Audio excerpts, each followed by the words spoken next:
Y estábamos escuchando allí la presentación de la profesora Adriana Herrera, que hoy nos estará hablando de orígenes de la agricultura, como la primera revolución en la historia humana, y la diosa Ceres, diosa de la agricultura. Por eso le elegimos principalmente este tema para hoy, para este retorno, ¿no? Esta nueva temporada de protagonistas del campo argentino.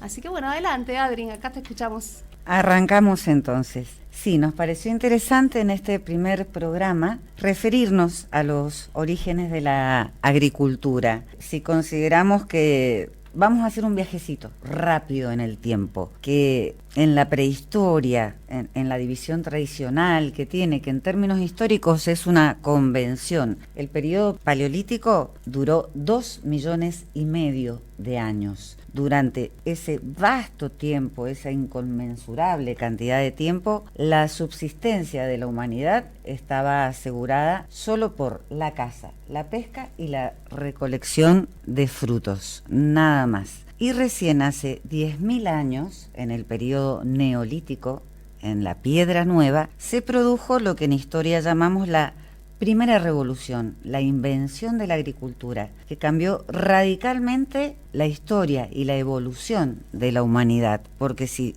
durante 2,5 años solamente se vivió a través de la caza, la pesca y la recolección, el descubrimiento, el surgimiento de la agricultura produjo una verdadera revolución. Está comprobado científicamente, que es un programa de mujeres, que la agricultura fue obra de las mujeres, fue descubrimiento de las mujeres, ya que los hombres dejaban los campamentos, salían a cazar, las mujeres se quedaban cuidando a los niños, observando la naturaleza, y ellas fueron las primeras en cuidar las semillas, en generar los barbechos. Lo importante que trajo la agricultura como cambio es el sedentarismo.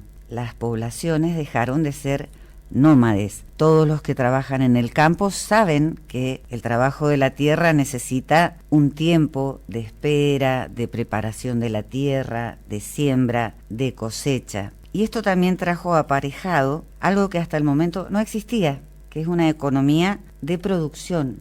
En una economía de producción se producen más elementos de los que se necesitan para el consumo. De hecho, hay excedentes de producción. Entonces, no todo el poblado, no toda la aldea trabajaba para producir, sino que surgen nuevas actividades para conservar alimentos, para conservar el trigo, la cebada, la avena, el maíz, el arroz. Existen registros claros que hace 10.000 años, en distintas zonas del planeta, las mujeres, sin tener conexión entre ellas, ya cultivaban la tierra.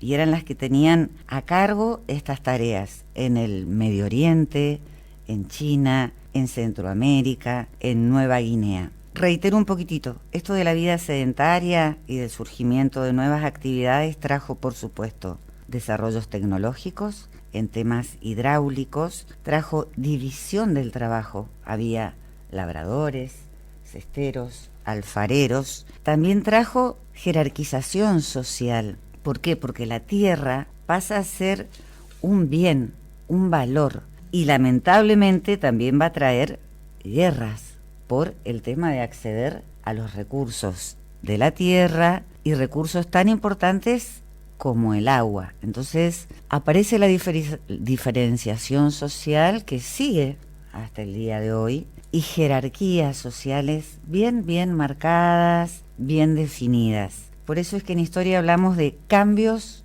y continuidades. El Neolítico fue una gran revolución. La primera gran revolución en la historia de la humanidad y tiene que ver con el trabajo en el campo. La segunda revolución fue recién en el siglo XVIII, con la revolución industrial, y estamos atravesando tiempos de una tercera revolución, que es una revolución tecnológica, que a mí me excede hablarlo, yo me volvería a las cavernas con este tema. Me quedé pensando, ¿no? En lo que ibas hablando. Mencionaste el agua, Adri, y hasta el día de hoy el tema del agua, y más aquí en Mendoza, es todo un tema. Y que la agricultura también, como decías al principio, en el tema de los ríos, en lugares donde, bueno, se pueda producir y llevar agua. Claro, las primeras civilizaciones se originaron en valles que estaban cercanos a los ríos, la única manera de producir. Y allí empiezan las primeras obras, por eso hablamos de desarrollo tecnológico, hidráulicas, para llevar agua para los cultivos. Y tan importante como esta invención de la agricultura también fue la domesticación de animales, que le permitió al hombre tener corrales, aprender el ciclo de la naturaleza, compartir con los animales y lograr también canalizar el agua. También el tema del agua tiene mucha importancia con los cultos agrarios. En todas las primeras culturas existen deidades, sobre todo femeninas, asociadas a la fecundidad, a la fertilidad, a la cosecha. Todo esto está asociado a la figura de las mujeres. Otro tema muy importante, por eso digo que no se puede entender el mundo moderno si no entendemos, no es que el neolítico explique el mundo capitalista actual, pero es en el neolítico, con excedentes de producción, que surgen los intercambios, que surge el comercio, que hoy hablamos a otros niveles y en otras magnitudes. Pero esa primera revolución es la que abrió camino a las sociedades, a la transformación de los ecosistemas a través de la mano del hombre, y bien sabemos que en muchos casos ha habido un muy mal uso del recurso de la madre tierra. Y en este tema de los cultos agrarios, quiero introducir el tema de Ceres, que es la diosa de la agricultura y de la fecundidad de los romanos. Básicamente me interesó Ceres. Hay muchas diosas madres previas a Ceres, pero me interesó Ceres por la etimología de su palabra. Ceres viene de una raíz indoeuropea que significa crear, crecer. De Ceres es que viene la palabra cereal, la palabra cerveza. Entonces Ceres, que estaba en el panteón romano, casada con Júpiter, su hermano, tenía una hija muy bella, Proserpina. Ceres le había enseñado a los romanos a arar la tierra, a trabajar, a preparar el pan. Ella tenía 12 dioses menores que la ayudaban a preparar los barbechos, a arar, a airear la tierra. Pero entra en una crisis muy, muy grande cuando el dios del inframundo, que era Plutón, su hermano también, se enamora de su hija Proserpina y la rapta. Y Ceres, que le garantizaba al mundo la fecundidad, que los árboles crecieran, que hubiera alimento, frente al rapto de su hija,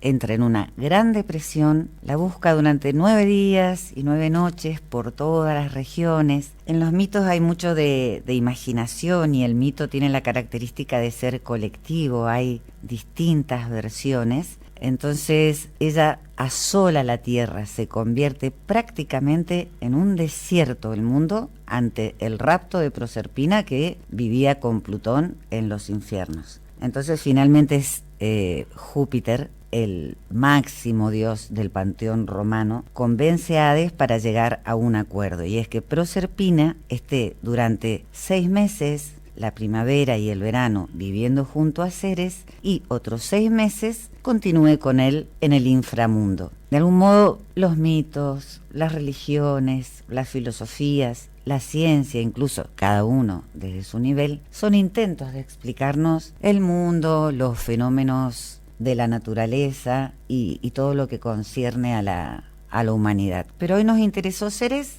Así es. Por el origen de su nombre, nos pareció interesante. Bueno, Adriana, muchísimas gracias por estos conocimientos que a lo largo del programa vamos a ir aportando. Está interesante, ¿no? Conocer los orígenes de las cosas, y en este caso de la historia y de la agricultura también. Protagonistas del campo argentino.